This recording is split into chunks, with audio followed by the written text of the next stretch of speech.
Hi! Hi!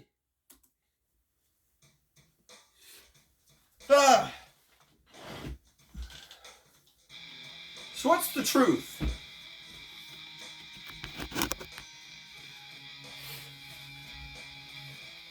The truth is that places like Julliard have actually been giving away perfect pitch for free for a very long time. As well,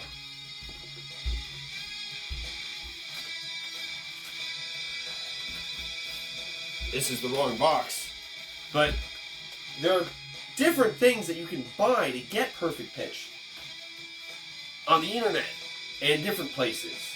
They sell this stuff. It's a commodity. They sell virtuosity or whatever. I'm not trying to sell virtuosity. I'm just trying to give everybody perfect pitch. Places like Julliard give perfect pitch away. Places like Julliard sell perfect pitch, but they don't actually have a unified theory. This is color hearing. Color hearing doesn't exist. Color hearing doesn't make any sense. There's no such thing as colors for sound. You hear sound properly. What's actually going on is that no one had actually done the science for the categorization of sound. I've done science for the categorization of sound, but what's more important is that I've made a unified theory for the categorization of sound. I have a theory about how it works in the mind and how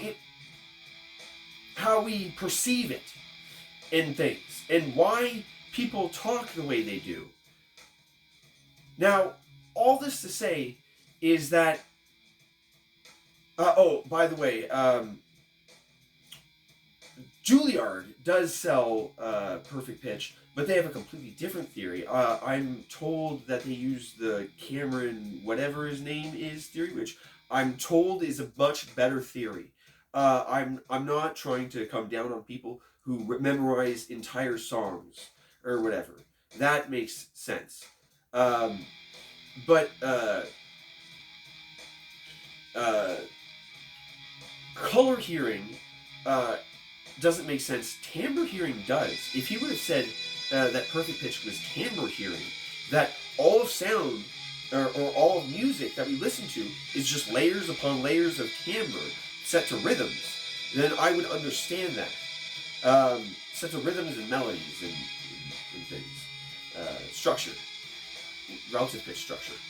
Anyway, mine is different because there's science behind it. I have sections that are for everybody. I have sections that are for, well, doctors. I have sections for musicians. I have diagrams. Lots and lots of diagrams.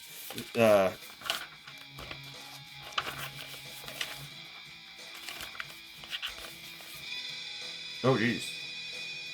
Well, whatever. I'm not going to go over all the diagrams right now. It doesn't matter. However, those diagrams that you just saw were for the resonance chambers, the resonators, you would say, in music, in the skull, for all of the notes. And I'm allowed to tell you where you're going to feel these notes because you're able to feel a resonator. However, I'm not allowed to tell you everything in the theory. Unfortunately, there's parts of the theory that are just for doctors and people who have doctorates in music. All that to say is you don't need to know as much as them. You don't need to know the actual math equations that have to do with the resonator chambers, the resonators in your skull. You just need to know how it works for you. And it's pretty simple. Mine, you can do a simple test for right now. Because guess what? You already have perfect pitch. Everybody does. It is an innate skill that we all have because we all have emotions. Emotions are the things that cause the notes to have there's the simple qualities that we see in them as well. Now, there's weird overlap with the things because modal structure has different emotions, and notes themselves have different emotions. And when you put the two together, there's this thing that happens where a C Dorian is innocent and indignant, but a D Dorian is innocent and indignant as well, because C is innocent and D is Dorian, but D Dorian has the Ionian of C, and C Dorian has the note of C, and it's in Dorian. Dorian is indignant. The C Dorian would also have more of a B flat quality, so it would be used more when somebody is sad, or it is more of a feminine thing, because estrogen comes with empathy and things like that. Testosterone comes with wrath and anger, A minor. But if someone's yelling at you in F sharp, freeze! You fucking freeze. Okay, so how is mine administered? I was just talking about how I have different sections. I'm doing pretty good for time. I am going to be giving all of it away in one part or parts for the non-musicians. I'm hoping it's just one part. And one part or just like a category for musicians, and then there's going to be a category for just connoisseurs, I would guess, and then the last part is not going to be available to the public. It is just the doctor section, the doctorate section. Other than that, if you go right now, the gist of it is, if you go right now, not to an instrument or to don't try and test yourself with a barometer. You're probably going to get it wrong. However, if you look up your favorite song, and correct for the fact that you have that you're able to sing on 440, or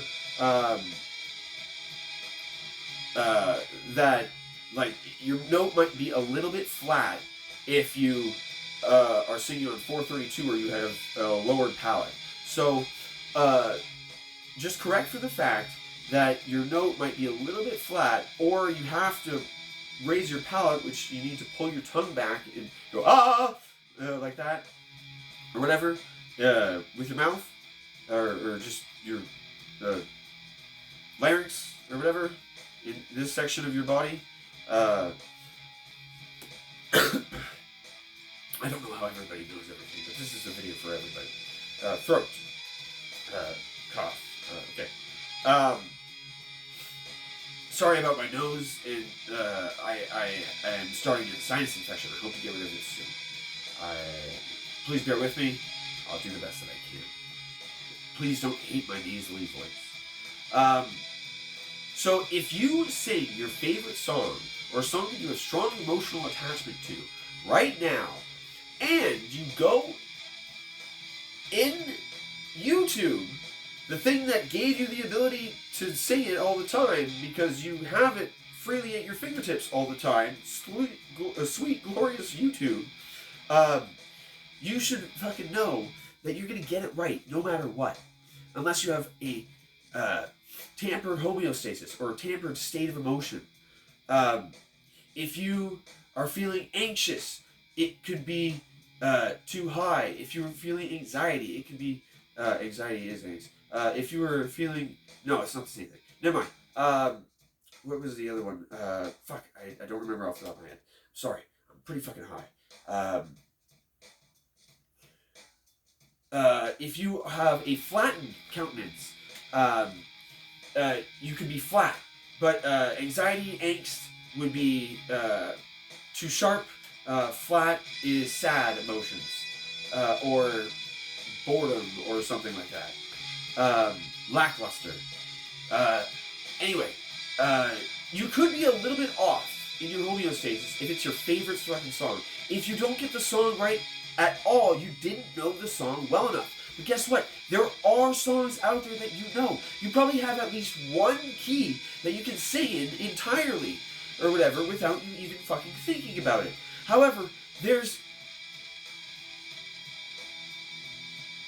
people out there who are going to get every single song right every single time, no matter what, and they have much more advanced perfect pitch.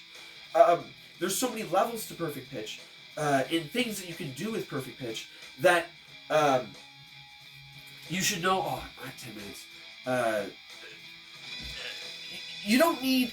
John Lennon of the Beatles, the most famous band ever, just was able to sing in one key, and he made millions of